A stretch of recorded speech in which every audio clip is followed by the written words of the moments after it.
बहुत समय पहले की बात है। हिमालय की गोद में एक सुंदर राज्य था, सत्यपुर। वहां के राजा अभिनव सिंह न्यायप्रिय और साहसी थे। उनकी रानी मृदुला बुद्धिमान और दयालु थीं।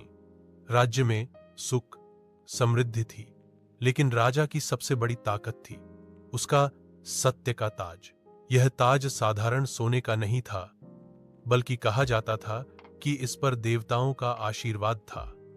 जो भी इसे पहनता, उसकी नीयत साफ होनी चाहिए, वरना ताज उसके सिर से गिर जाता। एक दिन पड़ोसी राज्य का लालची सेनापति कालकेश यह ताज हथियाने की योजना बनाता है। वह भेष बदलकर दरबार में आता है और राजा को झूठे आरोप में फंसाने की कोशिश करता है।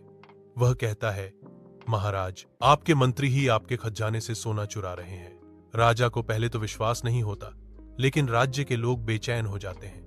तभी रानी मृदुला आगे आती हैं। वह कहती हैं, महाराज, अगर सत्य हमारे साथ है तो कोई झूठ हमें हरा नहीं सकता।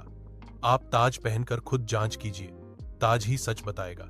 अगले दिन राज्यसभा में राजा, रानी और सभी मंत्री मौजूद रहते हैं। राजा ताज पहनते हैं और एक एक कर सबसे सवाल पूछते हैं। जब सेनापति कालकेश के पास ताज ले जाया जाता है तो वह उसे छूते ही भारी हो जाता है और उनके हाथ से गिर पड़ता है।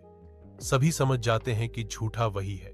राजा अभिनव सिंह कहते हैं, सत्य की रक्षा केवल तलवार से नहीं, बल्कि विश्वास और न्याय से होती है। सेनापति को दंड देकर रिहा किया जाता है और वह अपनी गलती मान लेता है।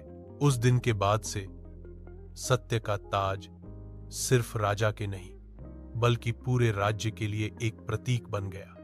राजा और रानी ने अपने प्रजाजनों को यह सिखाया कि सच की ताकत सबसे बड़ी होती है।